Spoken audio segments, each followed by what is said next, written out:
My dear friends, आज मैं आपको एक बहुत ही इंटरेस्टिंग एपिसोड बताने वाली हूँ।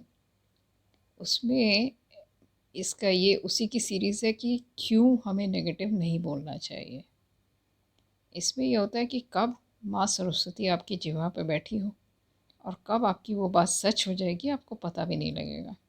इसीलिए बड़े बूढ़े हमेशा कहते आए हैं कि जब भी बोलिए शुभ शुभ बोलो, और कभी भी बहुत ही ख़राब जो बातें हैं वो अगर आदत पड़ गई है तो बंद कर दीजिए।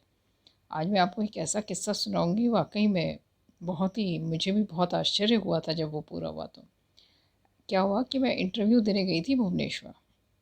तो ये होता है कि आसपास वो बहुत ही सुंदर जगह है। तो फिर मैंने वहाँ से सोचा पूरा घूम लिया जाए, इंटरव्यू के बाद सिलेक्शन का क्या पता हो ना हो।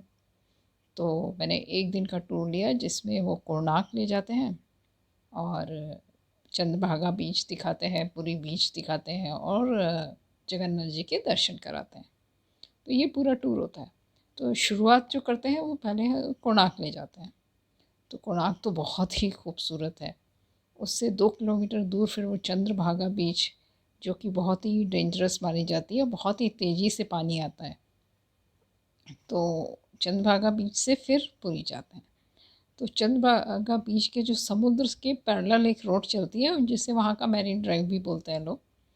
तो क्या हुआ था कि हमने कंडक्टेड टूर लिया, तो क्योंकि बहुत कम लोग थे तो हम लोग को एक एम्बेसडर कार दे दी गई। तो उसमें एक कोई बनारस के दो बुजुर्ग दंपति थे, मैं थी और एक दो इंजीनियर्स थे। तो एम्बेसडर में दो आगे बढ़ जाते थे, तीन पीछे बढ़ जाते थे, तो हम लोग जा रहे थे।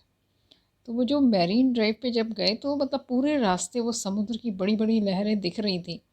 तो मैंने ऐसे ही जो बैठी थी मैंने कहा, माँ जी लगता है बाप रे, ये समुद्र तो कभी रोड के पार भी आ सकता है। कहते अरे नहीं बिटिया, रास्ते में बहुत पेड़ वगैरह है, नहीं आएगा। तो खैर, पर पूरे रास्ते बस मैं देखती गई कि वो समुद्र जो है कभी भी आ सकता है क्या।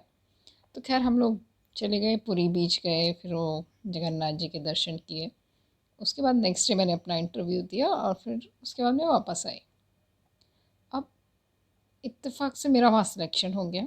तो मैं जब दोबारा गई तो उसके बीच में आया सुपर साइक्लोन। ये 1999 की बात है। मैं अक्टूबर में गई थी, 19 अक्टूबर को, और साइक्लोन आया 29-30 उसके आसपास। तो जब मैं दोबारा गई तो ये हुआ कि भाई अब नौकरी यहाँ मिली है तो थैंक यू बोलने जाना चाहिए जगन्नाथ जी को। जब दोबारा गए तो कोणार्क से जब हम लोग पुरी जा रहे थे तो देखा जगह जगह वो रोड जो थी टूटी हुई थी। और जो साइक्लोन में यही हुआ था कि वो पूरी सड़क तोड़ के दूसरी तरफ आ गया था समुद्र। तो हालांकि ये कोइंसिडेंस है, लेकिन स्टिल कब आपकी ज़ुबान पे सरस्वती बैठी होगी आपको नहीं पता। इसलिए कोशिश करनी चाहिए कि जब भी बोलो अच्छा ही बोलो। वैसे हो नहीं पाता, मैं तो एक्सपर्ट हूँ उल्टा उल्टा बोलने में। और भी आपको कई मज़ेदार एपिसोड सुनाऊंगी जो बहुत ख़तरनाक भी थे और कुछ मज़ेदार भी थे। इसी के साथ आज की विदा लेती हूँ। Have a nice day, have a nice life too. घर पे रहें, सेफ रहें, सुरक्षित रहें। नमस्कार।